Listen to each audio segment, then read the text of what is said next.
இன்னைக்கு நான் நிறைய நியூஸ் பார்க்குறேன். சினிமா சம்மந்தப்பட்ட நியூஸு. ஆக்சுவலாக பார்த்தீங்கன்னா, மிஸ்கின் அவர்கள் வந்து ஒரு ஆடியோ ஃபங்க்ஷனில் வந்துட்டு ரொம்ப அசிங்கமாக கெட்ட கெட்ட வார்த்தைலாம் பேசிட்டாரு அப்படின்னு சொல்லிட்டு இன்னொரு ஆடியோ ஃபங்க்ஷனில் இன்னொருத்தர் சொல்கிறாரு.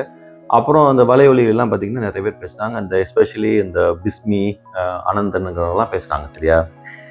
எனக்கு ஒரு விஷயம் தான் நான் ஃப்ரம் த பிகினிங் சொல்லிக்கிட்டு இருக்கேன். சினிமா அப்படிங்கிறது ஒழுங்கீனத்தின் உச்சக்கட்டமான ஒரு டிபார்ட்மெண்ட்டு. உடனே கேட்பாங்க, எல்லா டிபார்ட்மெண்ட்டும் இல்லையா? சினிமா வந்து மீடியா ஒர்க்னால வெளியே தெரியுமாங்க. மற்ற இண்டஸ்ட்ரிலாம் எப்படி தெரியுமா இருக்கும்? 5% வந்து ஒழுங்கீனம் இருக்கும், 95% ஒழுங்காக இருப்பாங்க. இதில் எப்படின்னா, சினிமாங்கிற இண்டஸ்ட்ரியில் 5% தான் ஒழுங்காக இருப்பாங்க. 95 பேர் வந்து 95% ஆஃப் பீப்புள் வந்துட்டு ஒழுங்கீனத்தின் உச்சக்கட்டமாக இருப்பாங்க. அது அவங்களுடைய தவறு கிடையாது. ஏன் அப்படின்னா, அப்படி தான் அந்த இண்டஸ்ட்ரி. எப்படின்னா, ஒரு ஒரு இலக்கணம், ஒரு கற்பு அப்படிங்கிறது என்ன அப்படின்னு கேட்டிங்கன்னா, அங்கே இருக்கவே இருக்காது. நம்ம ஒரு கற்புன்னு ஒன்று வந்து டிஃபைன் பண்ணி வச்சுருப்போம். அதை வந்து அவங்க அசால்ட்டாக சூறையாடுவானுங்க. ஒரு நடிகர்கள் வந்து நடிகையிலேருந்து டெக்னீஷியன்ஸ்லேருந்து டேரக்டர் எல்லாருமே. ஸோ மிஸ்கின் வந்து இதற்கு அப்பாற்பட்டவரே கிடையாது. ஸோ மிஸ்கின் அப்படி பேசினதெல்லாம் பார்த்து எல்லாரும் ஆச்சரியப்படுறாங்க. எப்படி பேசலாம்? மேடை நாகரிகம் என்ன? மேடை நாகரிகம்? சினிமாக்காரனுக்கு என்ன மேடை நாகரிகம்? அவன் தான் எல்லாத்தையும் அவுத்து வச்சுட்டு வந்துட்டானே. அந்த இண்டஸ்ட்ரியே அப்படி தானே. அவர் வந்து இவ்வளோ கெட்ட வார்த்தை மட்டுமா பேசுவானுங்க. அவ்வளோ கெட்ட வார்த்தைகள் மட்டும் கிடையாது, கெட்ட சேலையும் செய்யக்கூடிய ஒரு இண்டஸ்ட்ரி தான் சினிமா. சினிமா வந்து ஒரு சாக்கடை, மிகப்பெரிய சாக்கடை. இதை பேசுவாங்களாம் எப்படி தெரியுமா? சாக்கடை மிஸ்கின் வந்து உள்ள படுத்து கிடக்கிறாரு, இவங்க வெளியே உட்காந்துருக்காங்க, அவ்வளோதான்.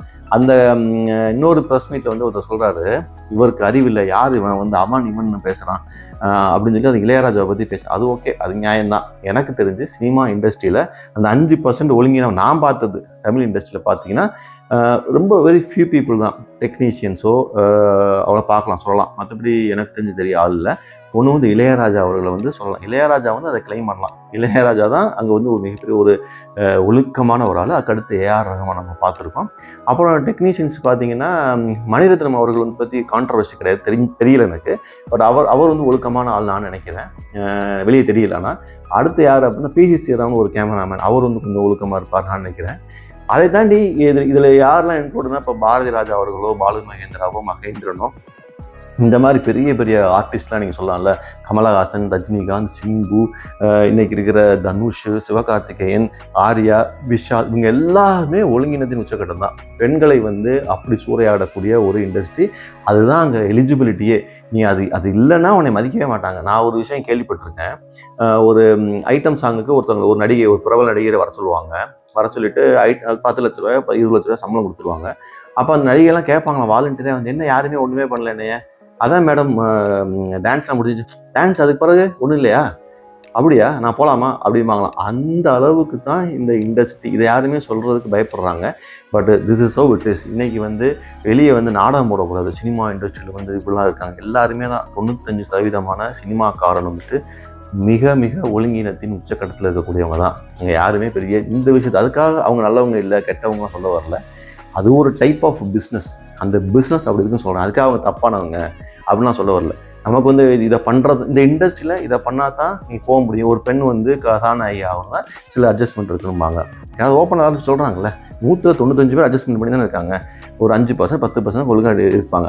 அதை சொல்லவே இல்லை. மற்ற இண்டஸ்ட்ரி இஸ் டிஃப்ரெண்ட்டு. அங்கே வந்து ஒரு கேலிபர் இருக்கணும், எஜுகேஷன் இருக்குது, ஒரு என்ட்ரன்ஸ் இருக்குது, அதுபடி போவாங்க. நானும் தான் இன்னொரு இண்டஸ்ட்ரியில் இருக்கேன். இவங்க நினைக்கிற மாதிரி சினிமாவில் இருக்க மாதிரி இங்கே வந்து ஒழுங்கினம்லாம் இருக்குது. ஒழுங்கினம் இருக்குது எப்படின்னா 5% தான் இருக்கும், 95% பர்ஃபெக்டாக இருப்பாங்க.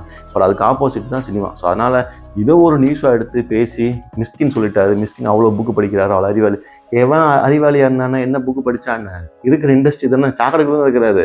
ஸோ அது வராது. அது ஸோ உங்களுக்கு சில சபலம் வந்துருச்சுன்னா, அந்த சபலம் வந்துட்டு பெரிய அறிவாளியை கூட வந்து கவுத்திடும். ஆனால் இந்த ஒரு சாக்கடைக்குள்ள, இந்த ஒரு சபலங்களுக்குள்ள மிகப்பெரிய தெய்வீக வாழ்க்கையை வாழ்றது யார் அப்படின்னா, இளையராஜா, ஏஆர் ரஹ்மான், சில வெரி வெரி ஃபியூ பீப்புள் தான் நான் பார்த்தேன்.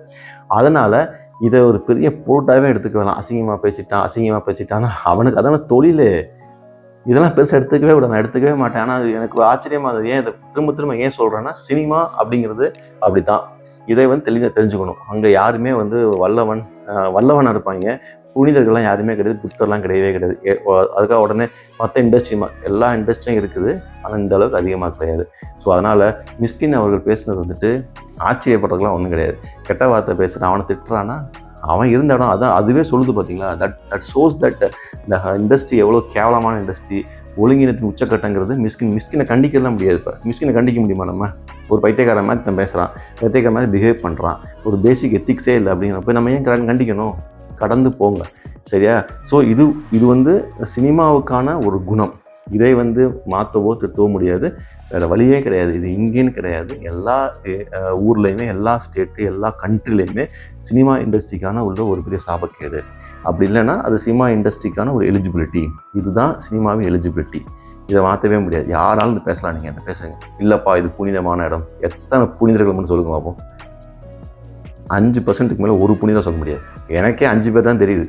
கேட்டா நான் என்ன சொன்னேன்? இளையராஜா சொன்னேன், ஏஆர் ரஹ்மான் சொன்னேன், மணிரத்னம் சொன்னேன், பிசி ஸ்ரீராம் சொன்னேன். இவங்களாம் எப்படி எனக்கு தெரியல, பட் ஆனால் எனக்கு தெரிஞ்ச அளவுக்கு சொல்கிறேன். இந்த மாதிரி ரொம்ப ரொம்ப ஃபியூ பீப்புள் தான் வந்து சொல்ல முடியும்.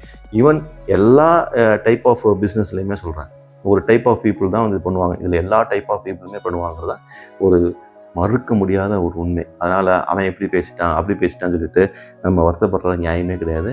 இதை இன்னொரு சினிமாக்காரன் வந்து இன்னொரு ஆடியோ ஃபங்க்ஷன் வந்து பேசுகிறது தான் ஆச்சரியமாக இருக்குது. அதை பேசுகிறாரு பார்த்தீங்களா, அவர் என்ன பெரிய நல்லவரா வல்லவரா எனக்கு தெரியவே இல்லை. அவர் ஒரு வில்லன் நடிகர், அவருமே இதுக்குள்ளே உள்ளவர் தான். போங்க, நீங்கள் எல்லாருமே திடீர்னு புனித பட்டம் கட்டக்கூடாது. இந்த பிஸ்மிங்கிறவரெலாம் பார்த்தீங்கன்னா இணையதளத்தில் வந்துட்டு ஐயோ சினிமாவை காப்பாற்ற வந்த கடவுள் மாதிரி பேசுவார். நமக்கு வந்து மேடை நாகரிகம் இல்லை, ஒரு டீசென்சி இல்லைன்னு.